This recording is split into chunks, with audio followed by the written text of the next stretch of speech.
Welcome to today's webinar on the NYDFS cybersecurity rule changes.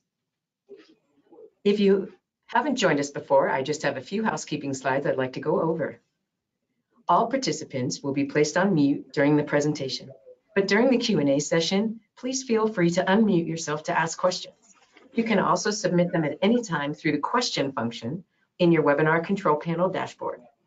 This webinar is being recorded. The recording and slide deck will be sent out within a few days. There will be a survey that appears on your screen at the end of the webinar. Your feedback is very important to us, and we want to provide you with as much value as possible through these webinars. If you would take just a few minutes to fill that out, we would greatly appreciate it. For those of you who may not be familiar with Richie May, we were founded almost 40 years ago to focus exclusively on the needs of the financial services industry. This singular intent has enabled us to understand the market and our clients in unparalleled ways and has led to the innovation that powers our growth. Our experts believe in the forward progress and success of the industry and dedicate much of their time to teaching through webinars like this and building others through the MBA School of Mortgage Banking and at other industry conferences and associations. And with that, I'd like to turn it over to today's presenter, Michael Nugier. Michael? Thank you, Felicia. Thanks everybody for joining. I really appreciate you jumping on today to hear about this. Hopefully it'll be a very informative webinar for you. As Felicia said, my name is Michael Nugier. I am the Chief Information Security Officer at Richie May. I also run our cybersecurity services here at Richie May. And today we will be talking about the changes to the New York Department of Financial Services Cybersecurity Rules and Regulations, Part 500. They were just changed, and the changes went into effect November 1st of this year, so just earlier this month. And the rules have been in comment for some time now, so the finalization of those rules went into effect on the 1st, and we'll talk more about that. On today's agenda, we're going to talk about why, who, and what the rules are, and what the changes are. So why did NYDFS change these? Who is impacted by it? Because that's a material part of these changes. And then what has changed for each of the rules. There are 24-ish rules in Part 500 that specify what an organization needs to have, its covered entity, on how to report things and where to report things and what compliance is, and all those specifications are listed in here, and we're going to walk through those as we move forward. We're also going to talk about the timelines in this, because the rule went into effect on November 1st, but there are some key dates that we need to discuss in relation to this rule or this new update that's not proposed anymore.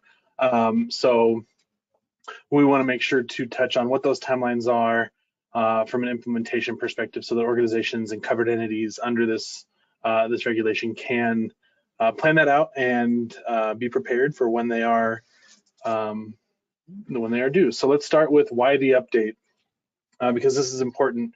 The initial rule for 23 NYCRR 500 went into effect March 1st of 2017, which was a long time ago from a technology perspective. Technology tends to double itself every year in certain instances, and so the rule all the way through 2020 was about 6 years old, a little over 6 years old, and accounted for the current cybersecurity landscape in 2017.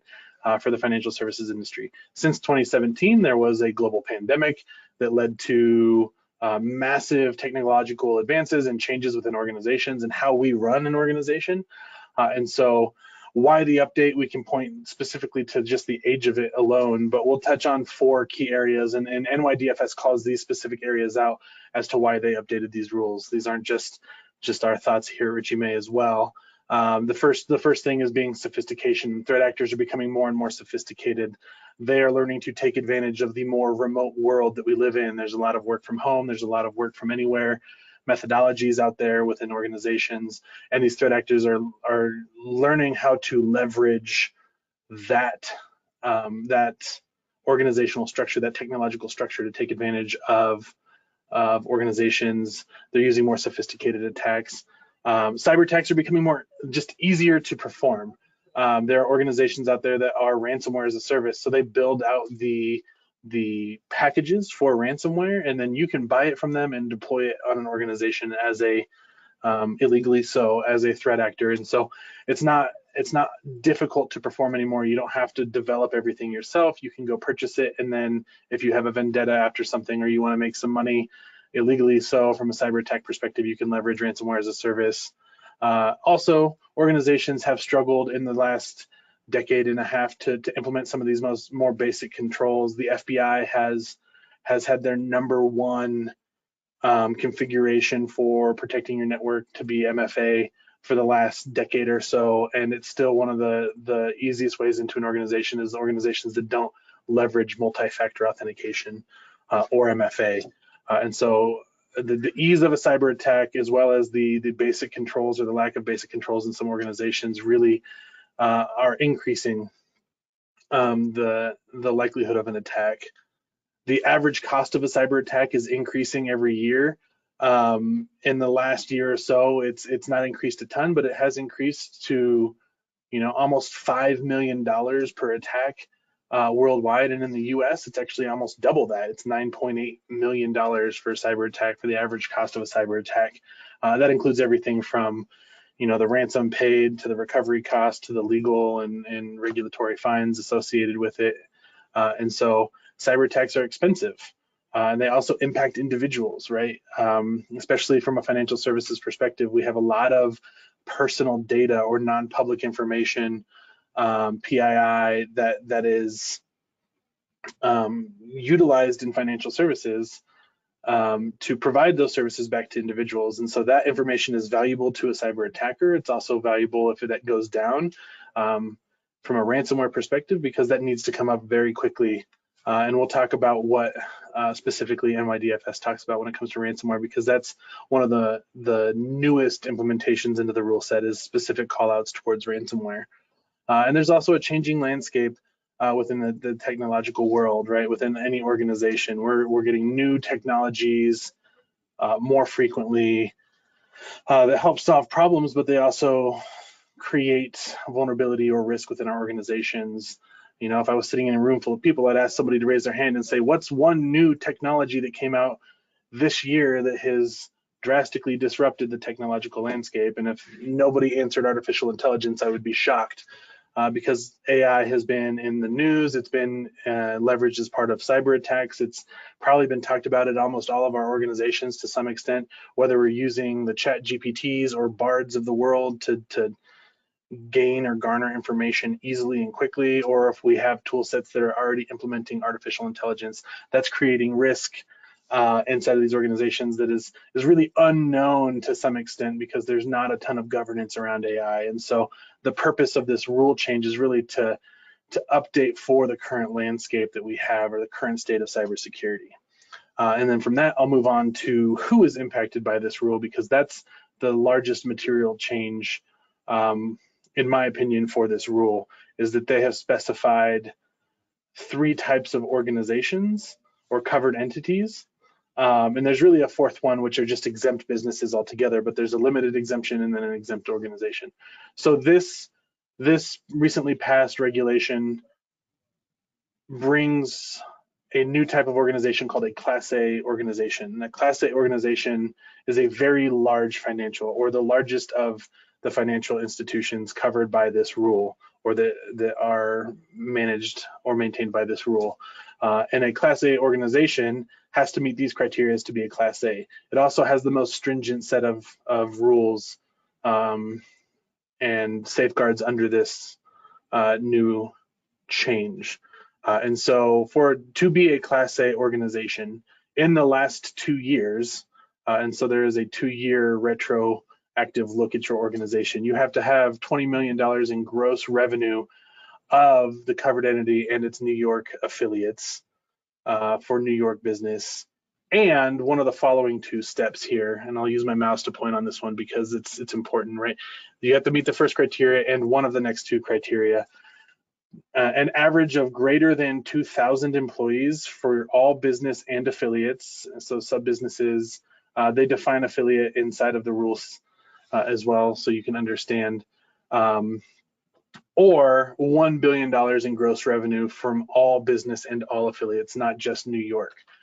And so that would classify you as a Class A organization. A Class A covered entity in this particular, under this particular rule, will have 3 or 4 extra precautions that they have to implement.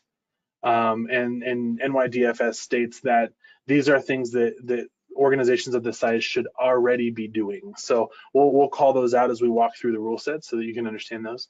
A standard covered entity, or what we'll just call a covered entity, does not qualify for a Class A, but they also do not qualify for an exemption. So less than 2,000 employees and less than 20 million in gross revenue, or the $1 billion in gross revenue for all entities, but higher than 20 employees, and we'll talk about the exempt small business. The majority of organizations that fall under this rule from NYDFS are going to fall into this standard covered entity. And so we'll talk about what needs to be created as a part of this rule for those organizations.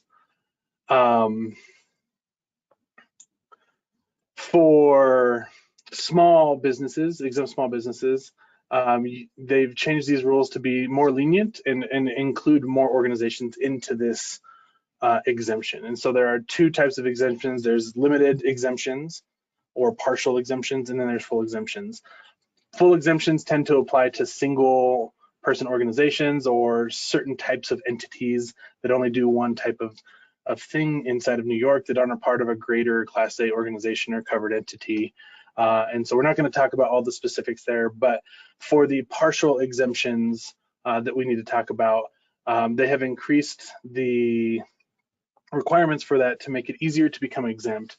In the past, it was 10 employees or independent contractors that you had to hit, or 5 million in gross revenue of your entity in order to qualify for an exemption. Now it is 20 employees or greater, or 7.5 million in gross revenue inside of New York and with your New York affiliates, or 15 million in year-end total assets, which include your affiliates. So making sure you understand where your organization aligns will help you define what you need to focus on as a part of this rule and when you need to have those items implemented based on your entity type.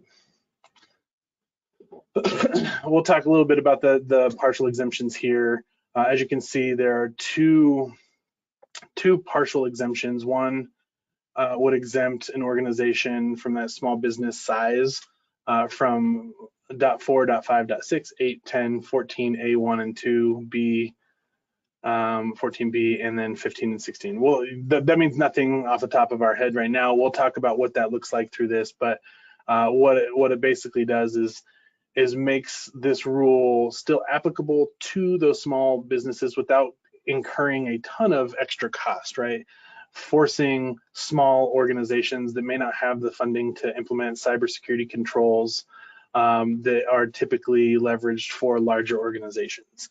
And so one thing that needs to be pointed out as a part of this is that you must file a notice of exemption with NYDFS, and that is on their website. The rules are listed. We have a resources page here that you can leverage. Just click a link to go to that website and file that exemption if you believe that you're a part of it. You will need to file that exemption as soon as possible. If you believe that you are in there, you have until April 15th to file that exemption, but waiting to the last minute is not the best option there.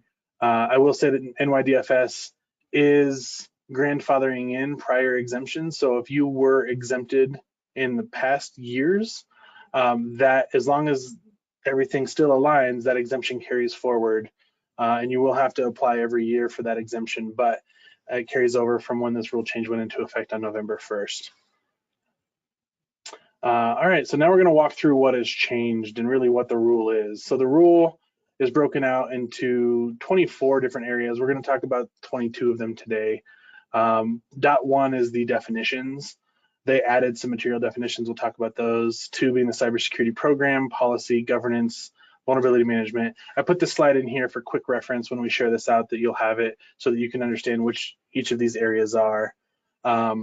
so you have a quick reference guide, but we'll start walking through what was added to 500.1. Definitions for 500.1, NYDFS has added new definitions so that organizations can understand what they are talking about when they're implementing these rules, right? What a Class A organization is, we already talked about that, and what the exemptions are for that. NYDFS does officially define what a Chief Information Officer or a CISO is for the organizations. Specifically, their call out on a CISO is that it needs to be a qualified individual responsible for overseeing and implementing the cybersecurity program for the covered entity and enforcing their policies. And so we'll talk about more about what that is under the cybersecurity governance, like what the requirements of the CISO are, or why organizations are required to have a CISO that are covered entities. They also define independent audit in the definitions. This only is really relevant to Class A organizations, which are going to be required to have an annual independent audit of their cybersecurity program. The addition of privileged accounts, meaning accounts that have greater access than a standard user account inside of an organization, they define that. So it's an authorized user, or authorized account, or service account that can perform security relevant functions that ordinary users should not have. They define risk assessment in this particular rule to remove any question on what a risk assessment is. And so the risk assessment really has to identify and define the risks associated with your organization, specific to the non-public information, specific to the financial information that you are garnering. It has to define the mission of the organization, functions, and reputation of the organization, organizational assets, individuals, customers, consumers, critical infrastructure, and it also has to identify impact and likelihood for each risk so that you can understand and estimate what the weighting of that risk is inside your organization. And then they add this concept of a senior governing body. And they did that for a lot of reasons. In the past, a CISO might have been required, or a qualified individual might have been required to report to a board. Not every organization has a board, so they wanted to bring in this concept of a senior governing body, like an executive leadership team, or a team with the authority to make decisions towards accepting and mitigating risk inside the organization. We'll move on from that into the changes to what a cybersecurity program is. They've added provisions to specify the protection of non-public information. In the past, this was not, non-public information was not really called out inside of the rules. And so they wanted to make sure that the cybersecurity program is built around protecting non-public information that is stored inside of the covered entity system. Specifically for Class A organizations, they need to have an independent audit of their cybersecurity program annually. An independent audit, again, being a disinterested third party or an unbiased auditing party to come in and perform that audit of that cybersecurity program to identify strengths and opportunities for improvement, potential gaps as well, to make sure that they're not missing anything in building out and maintaining a robust cybersecurity program that complies with not just NYDFS, but also is there to protect the organization from a cyber attack. One key call out in addition to the cybersecurity program that is different from the past is that NYDFS added a line item in here that states that if they request information about your cybersecurity program, that you will provide that information in a timely manner, and this includes from all affiliates as well. So it's important to note that we are maintaining a program that is documented well enough to deliver upon request. So that's the key purpose around that particular rule change. As we move on to 500.3, we'll see that, I need the slide to change here. Policies are being called out specifically that need to be maintained at a minimum within a covered entities organization. And this would apply to Class A, partially exempt, and standard covered entities. The difference is that they're calling out in the particular changes here are that policies now have to be reviewed and approved annually by the senior governing body. So not just by the CISO, but they need to be submitted to the senior governing body, reviewed, updated, and approved by that body. And then the largest change to 500.3 is that in the past, it really focused on building policies, and policies really defined the what or the why within an organization from a cybersecurity perspective. But this year, with this change, they're focusing on the procedural aspects of that. So not only are you defining why and what you need to have, but how you're going to implement it, how you're going to do that. How do we implement MFA, not just why or where or when, but what tool sets are we leveraging, and is that documented and repeatable in a procedure and a process? And that has to be developed per policy as well. On the right, you'll see bolded changes to what was added to this year's rule. So an information security policy, often called like a WISP, a written information security program, is required. Data governance and classification, they added retention on top of that. They've added retention rules that we'll get to as well for financial information as well as security information that organizations need to maintain. They've added under asset inventory, so all the inventory of information systems throughout the covered entity they want that policy to also include information about what happens to those devices upon end of life. Are the hard drives being destroyed or erased before being sold, terminated, thrown away, whatever might happen to your systems as you're defining that in your policies. Access control now includes remote access with identity management. In the past, it didn't have a specific call out to remote access. Systems and network security also focuses on the monitoring aspect. And so and that's been a huge change over the last 5 to 10 years, or 5 to 7 years, is really this concept of moving from security as a protection mechanism to a monitoring solution, so that you're not just protecting against threats, but you're also monitoring for anomalies that may lead to a larger threat. Because if it comes to like a piece of malware running on the system, we need to understand what happened before that, and the monitoring can really help us with that. So the monitoring part of that policy. They've added a full requirement for a security awareness and training policy. There's actually a whole rule for this as well that we'll walk through. For organizations that are developing their own software, they want to make sure to call out that they have a policy in place for secure software development and application security within that organization. And then incident response, while that was a requirement in the last policy, they want to make sure that there are detailed, documented policy and procedure for how to notify the right parties in the event of an incident that requires notification. Jump on to cybersecurity governance. This is the one that really defines why a CISO is needed. And so for cybersecurity governance, they've added key callouts to, which is 504A, to requiring a CISO to be to be needed inside of covered entities. This one is specifically removed from the limited exempt companies and obviously the full exempt companies as well.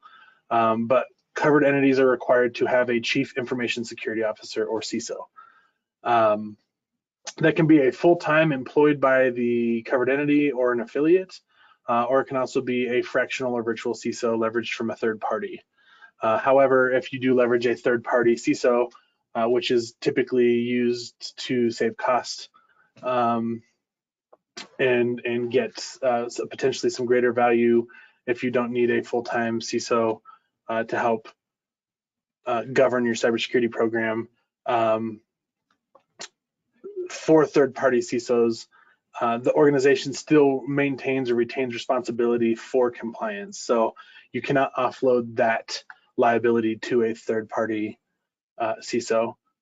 If you do bring in a third-party CISO, you must designate a senior member of the covered entity that is responsible for that CISO, that makes sure that the CISO is tracking with their tasks and doing what they state they do as a part of their program to build a cybersecurity program within the organization.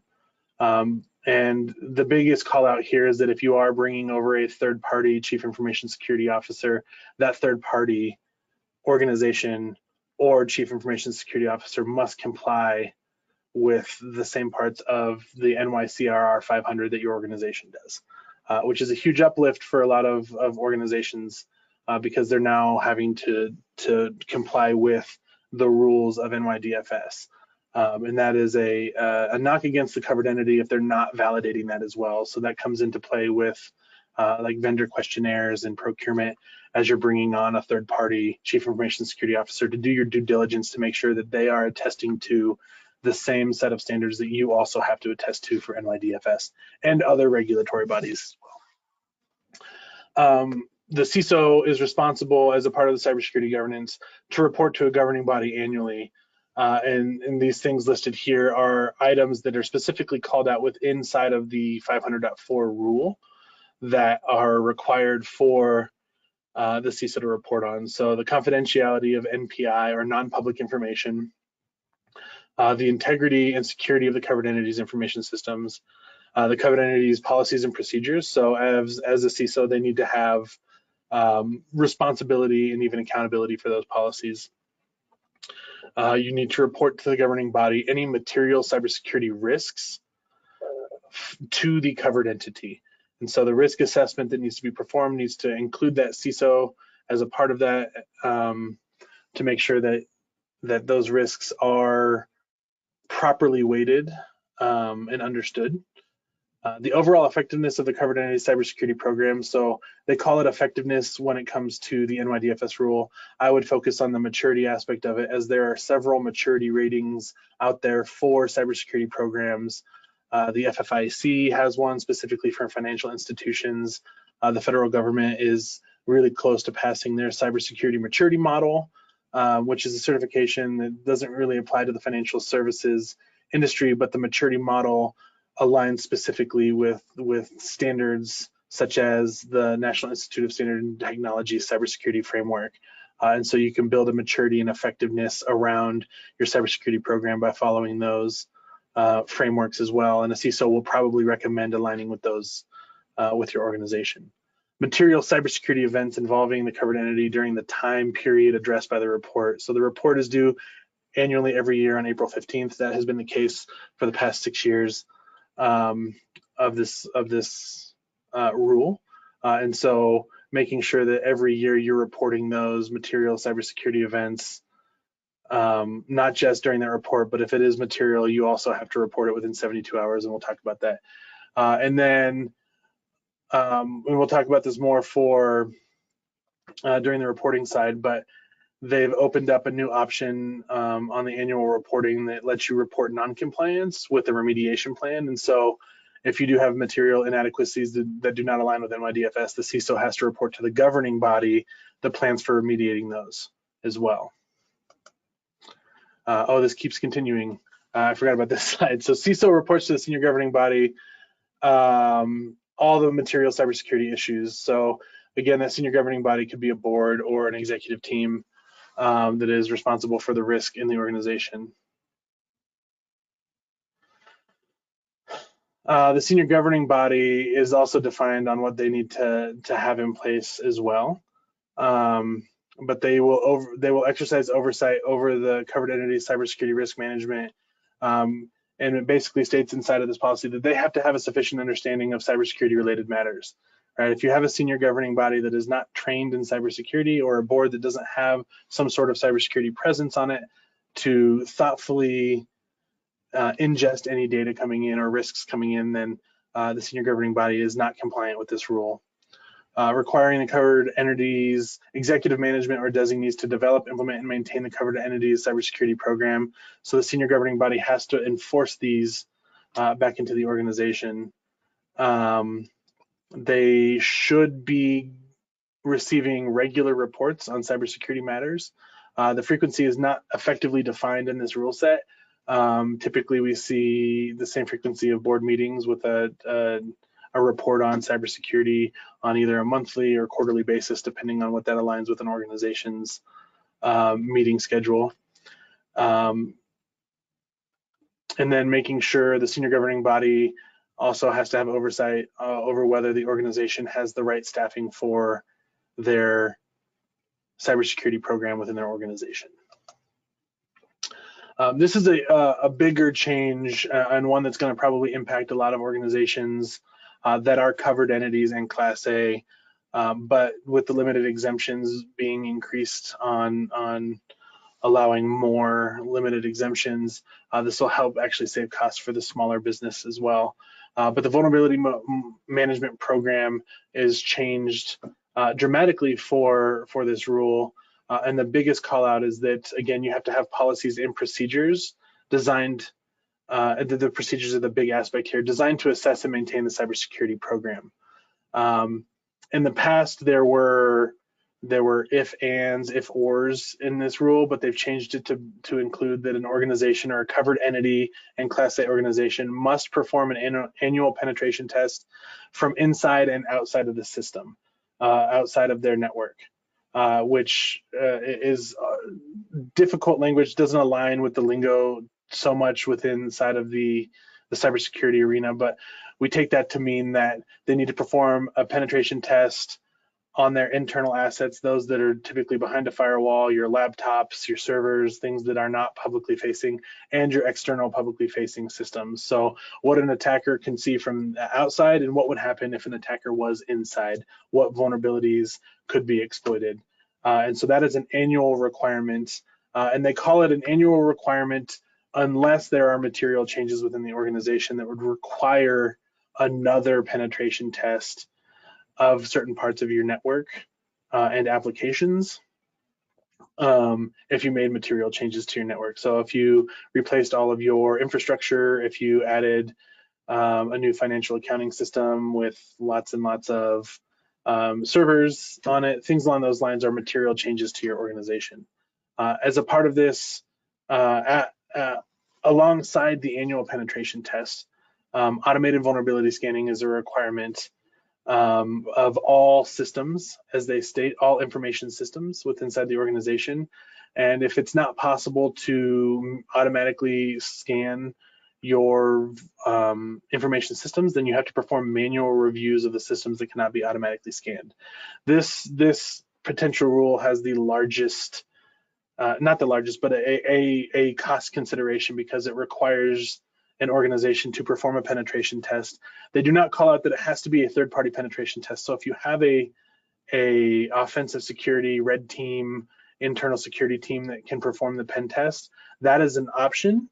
It is still something that is, a lot of organizations don't tend to have those types of resources available, and so they tend to outsource that. And so that carries a cost. And then automated vulnerability scanning as well requires a tool set to perform those scans.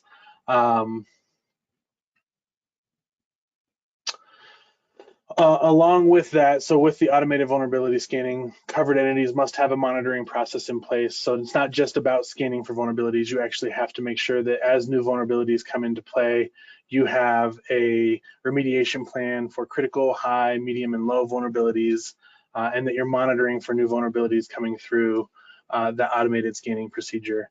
Right, and then again, timely remediation of those vulnerabilities and prioritizing those the remediation of those vulnerabilities based on the risk, which I've already stated: critical, high, medium, low. Most vulnerabilities are rated on a common vulnerability and exposures rating scale, CVSS, the Common Vulnerability Scoring System, which is one way organizations tend to prioritize the risk of their vulnerabilities. We'll move on from that to the audit trail. There were no real changes to the audit trail, but I do want to call out that these are the requirements for any covered entity and Class A organization. Most limited exemptions exempt you from this rule. And so an organization must maintain financial transactions that are material to rebuilding the organization if they were to lose them for no fewer than 5 years. And so that requires the storage of those financial transactions and any data that can be considered a material financial transaction for 5 years. And then from a security audit log perspective, security audit logs need to be maintained for no fewer than 3 years. And so most organizations align with just the 5-year rule. Some organizations align with IRS requirements. It's typically seven years as well. But NYDFS is calling out these two specifics. It can be greater than, right? No fewer than 5 years and no fewer than 3 years, but making sure that you align with those and calling that out specifically here. 500.7 had kind of a lot of changes to it. I capitalized "and management" here because they added this to the access privileges. So it's not just about maintaining access or maintaining the privileges that people have, it's the management of it as well, and they want to call out specifics to that. This is one of those areas where Class A organizations are called out specifically. But covered entities must follow a least privilege principle for non-public information, which is like a need-to-know basis, right? If you think about the militaristic view of information, right? Least privileged access would dictate that an organization would not give access to information unless it was absolutely required for that individual to have access to it. And not only that, but when that user does not need access to that information anymore, their access is removed. And that's called out in this NYDFS rule. NYDFS is requiring that CEs limit the number of privileged accounts. Everybody likes to install software on their computers. They like to access what they need to access when they need to access it without downtime. NYDFS is stating, and as we know from just the prior years of attack data, that privileged accounts tend to be unmanaged a lot of times in organizations, and that's what's used in the larger type of cyber attacks. And so limiting the number of those privileged accounts, there always has to exist a couple of those inside of an organization. However, making sure that, again, you follow that least privileged access rule. Annually, you have to perform an access review as a covered entity of your privileged accounts and remove and disable unnecessary accounts. Disable and securely configure remote access. That call out is specific in the additions to this rule, is that access now applies to remote access. And again, as I said, the landscape has changed from a cybersecurity perspective. There are more and more people working from home, which is all remote access. And so making sure that we have the proper security controls in place. IBM did a study with the Ponemon Institute that states that a cybersecurity incident that occurs at an organization that has a work from home, like a large work from home presence or remote work presence, typically cost about $200,000 more than a normal incident of just an organization with a network where everybody comes into the office. And so that's why NYDFS is really bringing that to light in these rules.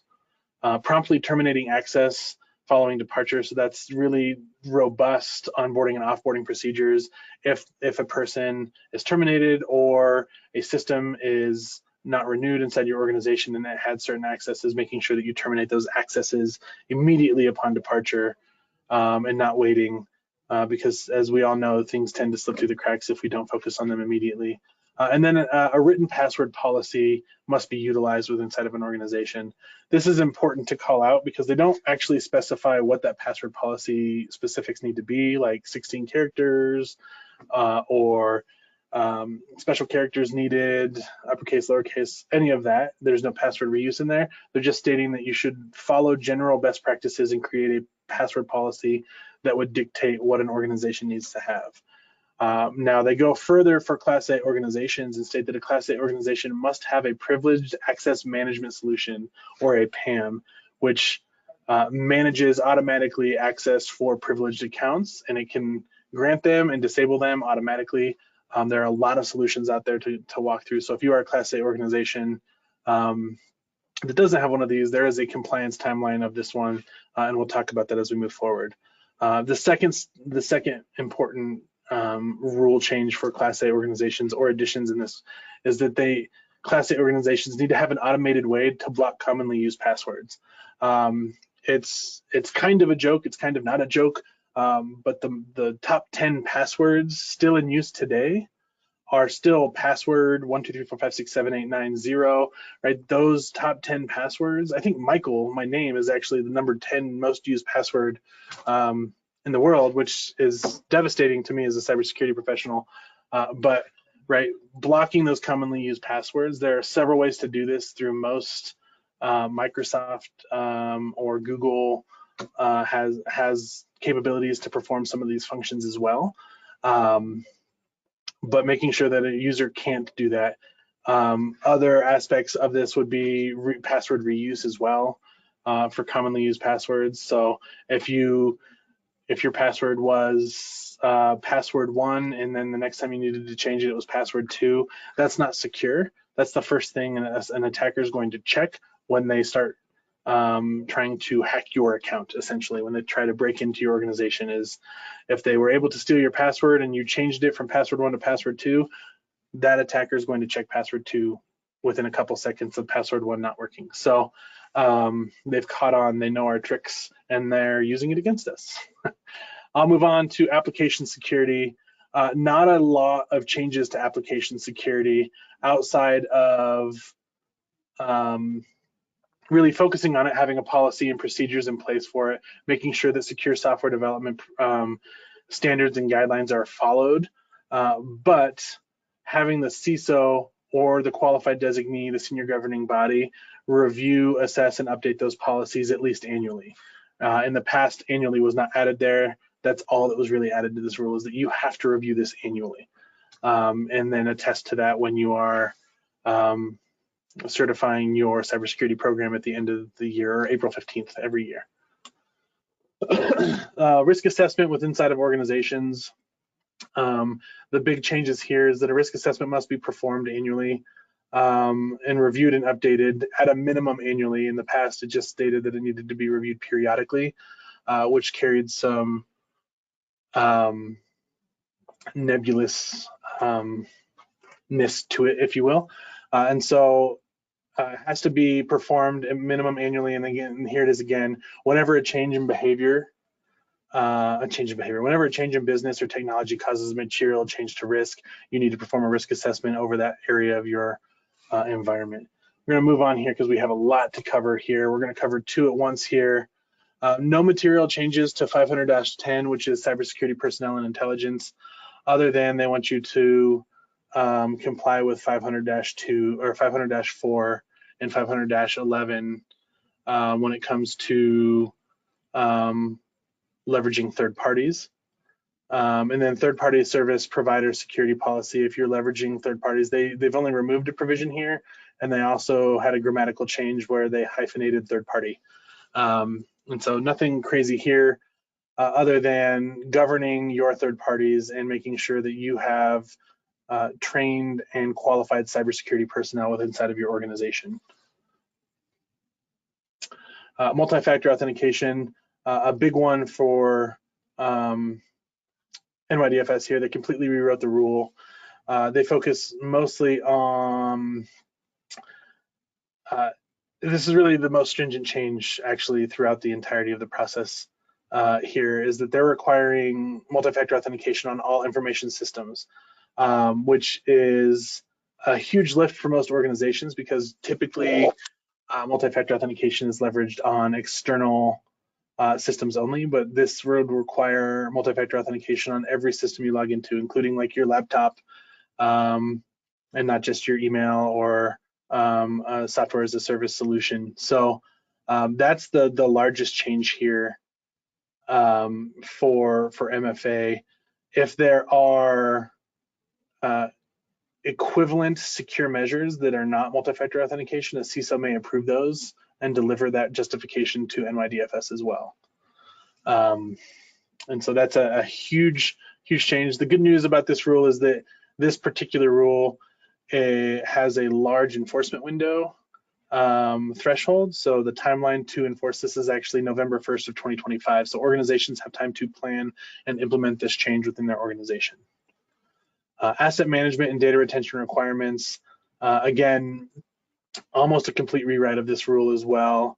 They're requiring organizations or covered entities to create policies and procedures, but specifically track or track specific data. So you have to track the owner of the asset, the location, the classification and sensitivity of that asset.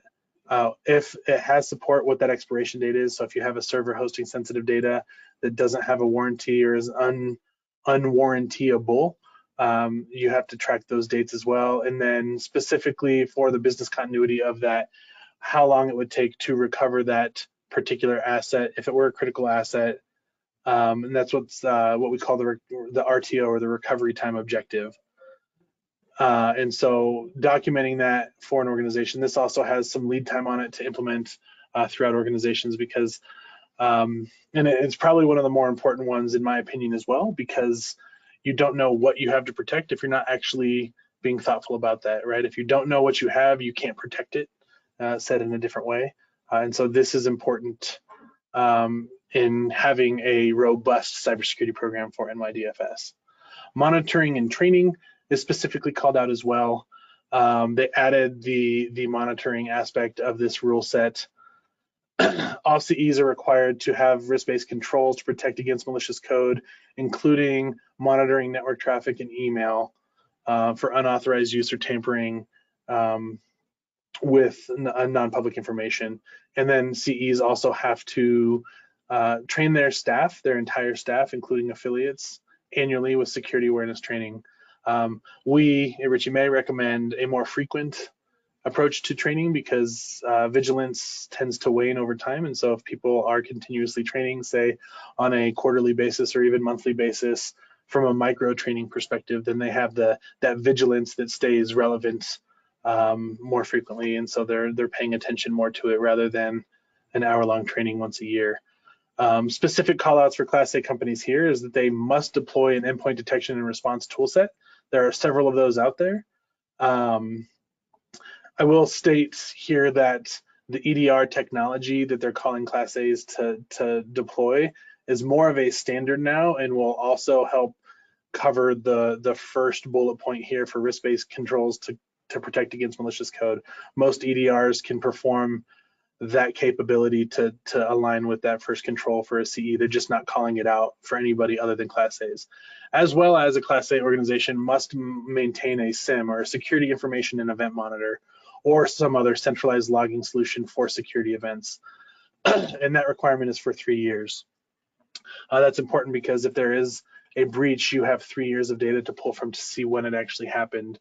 And intelligence and threat intel would tell us that most organizations have a threat actor inside of their organization for around 280 days before an objective is reached. So having that threshold there is important. There's specific policy now requiring organizations to encrypt with industry standards. That was the addition here, industry standard encryption. And so at this point, AES 256, and making sure that you're keeping up with the industry standard encryption is moving forward. That encryption needs to be on non-public information. And then again, a CISO may approve a compensating control if they find that it is equal or better protection. And then a CISO must review those controls annually. One point to note about encryption is that as we start to move forward with the technology,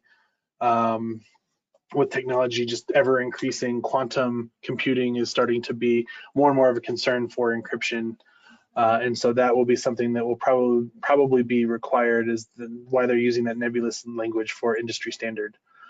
Incident response and reporting, our incident response and business continuity management, a lot of additions to this rule, nothing out of line for what should be involved within incident response and business continuity management. Organizations must maintain a plan that call out specific types of events like ransomware or business email compromise, the two most common types of attacks in the financial industry. Organizations need to have a goal for the plan, how they recover from backups if needed, the root cause analysis of the plan, which also has to be delivered to NYDFS if it's a material incident, and then how often and frequently they update the plan. Plans must be made available and accessible. They specifically call this out, that it has to be made available in the event of a breach. We always recommend that you print out your IR plan once it is reviewed and approved annually or periodically, whatever you do, so that if you lose access to your systems, the plan is still available in printed form somewhere. And I believe that's the nature of that rule. CEs must train employees responsible for BCDR, or business continuity, disaster recovery, and incident response. And then you must test your IR and business continuity plans at least annually. And then as revisions occur, test against those new revisions to make sure that they are improving your program. Incident response continued here. Disaster recovery planning has been added, and it has to define specific things. You have to identify your critical data and assets, the responsible personnel, the communication plans associated with that, the procedures for recovering it, so defining the RTOs and RPOs, the recovery point objectives and the recovery time objectives. So if we have to rebuild a server, what data are we going to lose on there, and what's the most data we're willing to lose, and that's the recovery point objective. Document your backup procedures and the frequency of those. And then identify third parties necessary for successful recovery, typically your internet providers, third-party incident responders, things along those lines. We are just about done. So 3 items here. Notices to the superintendent that aren't necessarily new, but we want to call out. You have to notify NYDFS. The only change to this is that you notify on their website no later than 72 hours after determining an incident. And then as you uncover more information about that, you must promptly notify NYDFS. This is not changed at all. You must provide annually a certificate of compliance to NYDFS on April 15th. That's the same every year. However, they did create a second notice of compliance, which is the acknowledgement of non-compliance. You can report that by April 15th with the remediation timeline to become compliant. And so that is a call out there. In the past, if you weren't compliant and you submitted that compliance, you couldn't submit the compliance report. Now you can submit the non-compliance. And then the notification and explanation of extortion payments. So if you have a ransomware that has extortion, you must notify NYDFS within 24 hours of payment. They also are requiring specific information about that, like the description and the reason of the payment, if there were alternatives considered, and the diligence you performed specifically for OFAC, the Office of Financial Accountability and Control. So if you're not considering that as a part of the ransom payment, it has to be considered at this point. This is clear. I'm just going to switch to the next slide because it's easier to see. This is actually on NYDFS's cybersecurity website, but this is just a helpful view of when you have to be compliant and with what. This applies to covered entities and Class A organizations. Limited organizations, I do have another one, and so does NYDFS, that can be shared on when your rules need to go in. But ultimately, the first item coming up is here in a couple days, which is really just implementing the notification requirements for NYDFS. Starting on December 1st, you have 72 hours to notify of extortion payments and compliance and non-compliance before the April 15th deadline. On April 29th, which is 180 days after the rule, there are several requirements that Class A organizations and covered entities have to be compliant with. Most notably, the newest risk assessment requirements. So thinking about getting those done now in lieu of the April 29th date. The design and conduct an independent audit for Class A organizations. The new vulnerability management requirements. So a pen test under the last rules were just an external pen test. Now it's the inside and outside the network. And so that has to be conducted by that April 29th date of 2024, and then the cybersecurity awareness training program within inside of the organization. November 1st is when the encryption changes go into place, as well as the CISO requirement under the cybersecurity governance, so the senior governing body as well.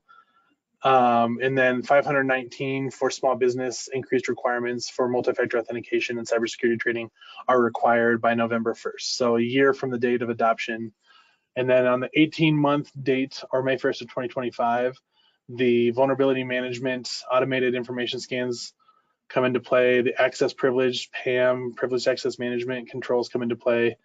The EDR, or the protection against malicious code, which is antivirus and endpoint detection technologies with blocking capabilities, and then a Class A requirement for EDR and SIM by that May 1st, 25 date. And then the most stringent rule, which is that multi-factor authentication rule, comes into play November 1st, 2025, as well as maintaining an asset inventory. And so you have a couple years to build these rules out in phases, just to make sure that you're planning correctly. I will post here our resources that you'll get this in, so you can see the full regulation paper, the NYDFS presentation on this. We'll share ours out as well. We have our resource center, or the NYDFS resource center, which has access to some presentations and documentation for timelines for each class of organization. And then we also wrote a blog on the NYDFS changes. I will say that we are a services organization. I'm not going to do too much sales here. However, we do have services and tools in place to help meet these needs for any organization on their timelines as they progress forward. And so please feel free to reach out if you have any questions. I'm happy to answer those and help prepare organizations for these changes with NYDFS. Here's my contact information. I believe we do have a handful of minutes for some questions. So I don't know, Felicia, if we had any questions come through chat. We have not, so feel free to unmute yourself if you'd like to ask Michael a question. You can also follow up at either of those email addresses with your questions. But Michael, I have one. Okay. If I haven't started yet on my journey to compliance, what would be a great first step? Yeah, so it's great how these rules are really outlined in order from 1 through 24. Right? Because it takes you on that journey effectively through these rules. And so the first point to start out would be defining what your cybersecurity program is, those policies and procedures, making sure to build those things in, because that'll help define your compliance journey towards NYDFS. And then the next step would be conducting a risk assessment and a maturity assessment, and then moving through those steps in order. But really defining a cybersecurity program for your organization is the first place I would start. That involves understanding where you currently are, and then understanding what that transition needs to be, and tying into the timelines that NYDFS is requiring as well.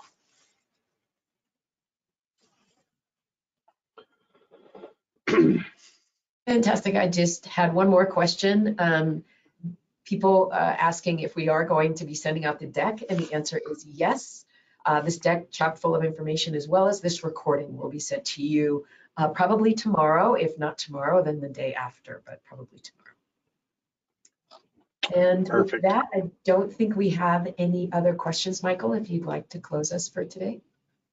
Yes, thank you so much for joining today. And again, if you have any questions, please do not hesitate to reach out. I'm happy to answer them. We've been working with NYDFS and organizations for the last 5 or 6 years to make sure that they're compliant, and answering those questions to make sure that organizations feel comfortable with their compliance journey towards NYDFS. So thank you again for joining, and happy holidays.